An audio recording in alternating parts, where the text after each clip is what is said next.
Hi, hello. Long day, mixed day. Okay, so got up, had my breakfast, breakfast for Angelo. Came and got the stuff about 10, and then the guy who was helping him, with the man with the van, who said, "Oh, and you're right, coming back and helping me move some stuff." He goes, "Yeah." And so I sorted the stuff, and then I waited around for a bit, and I was like, "Oh." And I texted Angela, I was like, "How's it going?" "Oh yeah, just picked up the bed, stuff." "All right, fine." So about 3 o'clock, I texted Angelo again. So is he still, wanting to help? And he goes, "Oh yeah, I'm sorry, I'm busy. Here's his number." So I called him up and said, "Hi, it's Michelle from earlier." And oh, sorry, I forgot. I was starting packing my van up again, but no, I'll be. Where is it? Right, same place as this morning. Oh, all right, fine. So I got a call. Said, "I'm here." And I looked out the window and said, "Oh, yeah, I can see you. Be there in a second."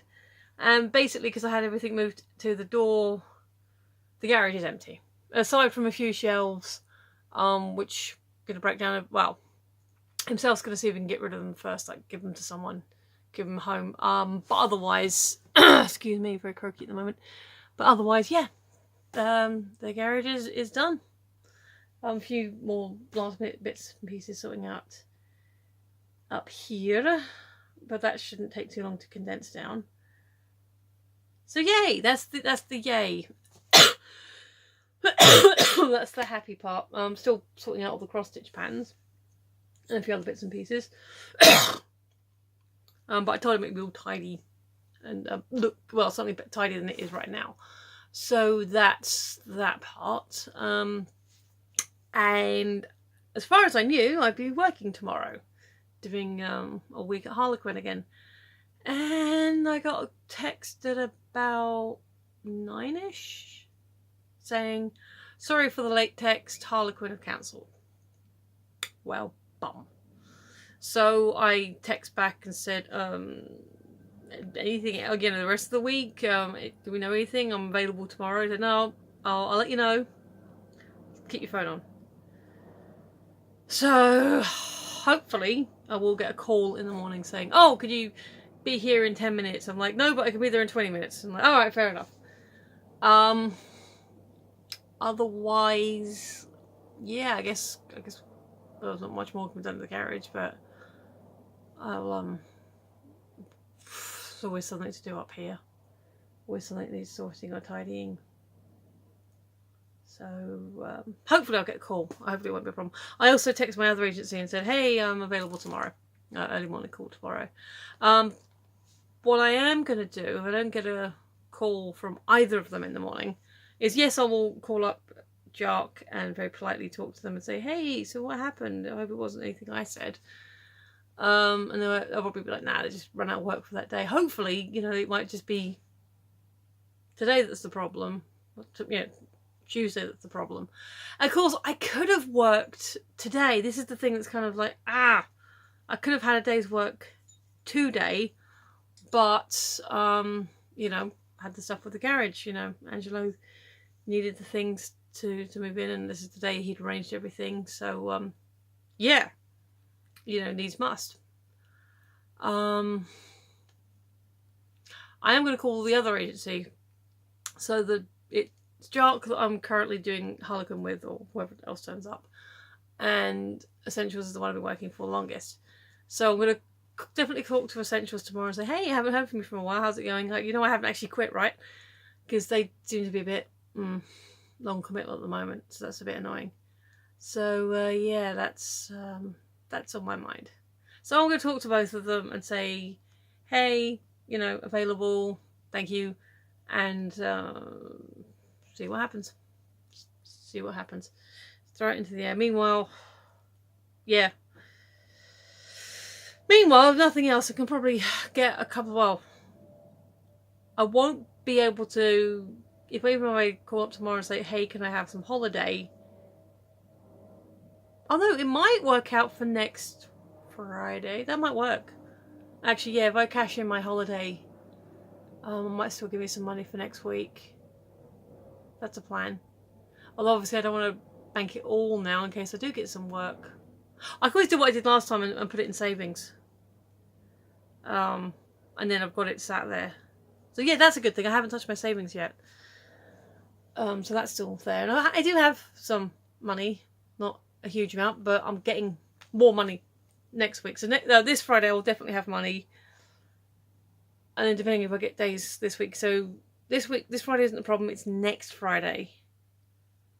So yeah. But, you know, hopefully it'll come through.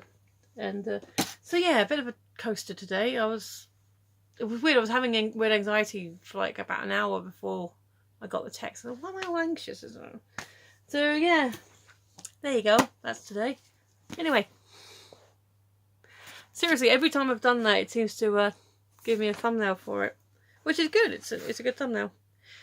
Okay, let's see what the question is today. Okay. Create a list of 5 silly surprises you'd like to receive on your birthday. There you go.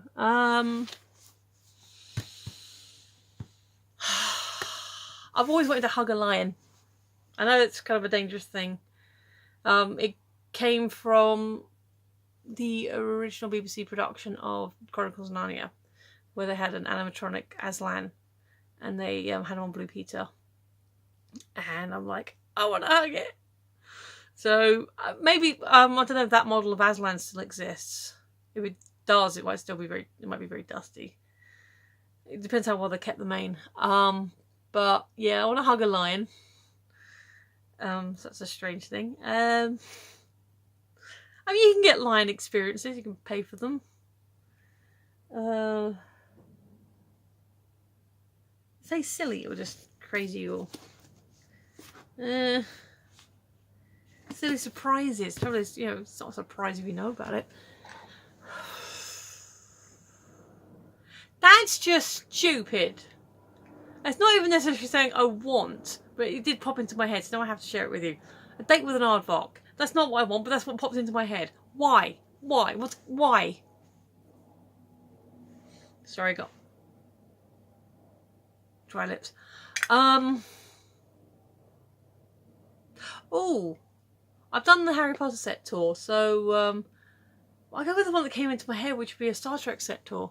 I know they've got, obviously, the new Discovery. I haven't watched it yet, so they've got standing sets at the moment for that. But you know, the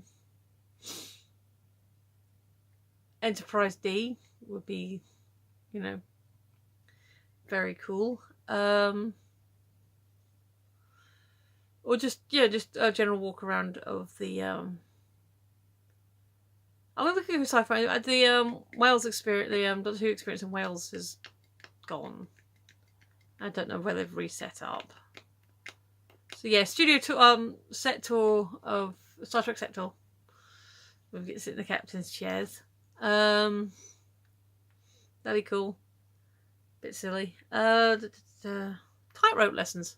Sorry, that just came to my head as well. We'll expand it to circus skills. I did do, like, this was when I was younger. There was a big teddy bears picnic at Nedworth Park, and I managed to separate myself from my dad and sister. So I put myself in the lost child tent. I was like, I couldn't find them. I sort of wandered off, but I found people and I saw the lost child tent, so I hung out in there until someone found me. How very responsible of me. I think this is before he moved from Stevenage, so I couldn't be more than 12. In fact, I'm possibly a bit younger. So they found me. You know, I was located. But they had activities, obviously, stuff going on, and they had like ribbons.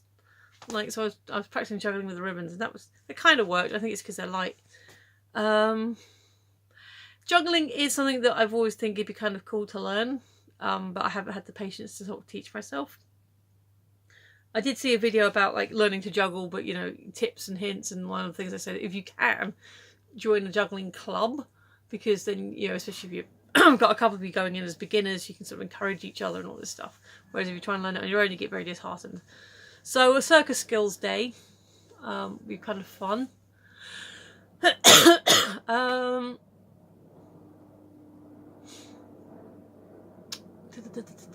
don't know, that's only 3, but it encompasses a lot.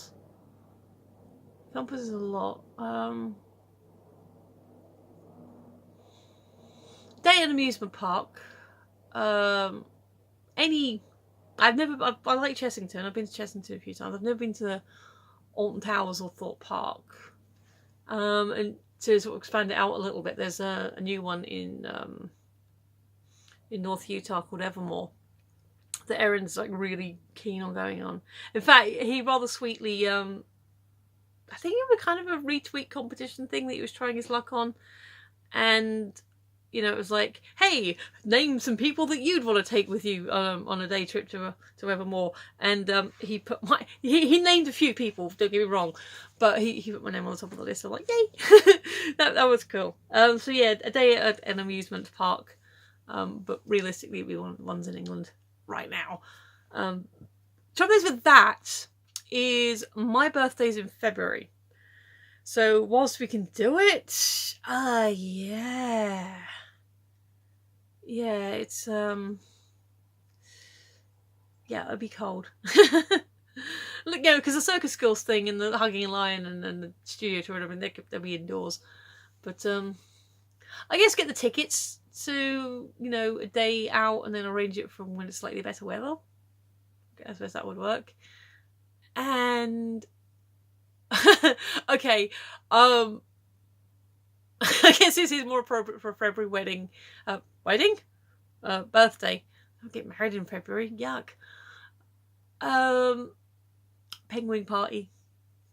Either with penguins actually, you know, I'm not saying, you know, as long as the animals aren't distressed, but I mean like literally a penguin themed party where everyone dresses up as penguins and you've got like plates and I guess you'd have to serve fish.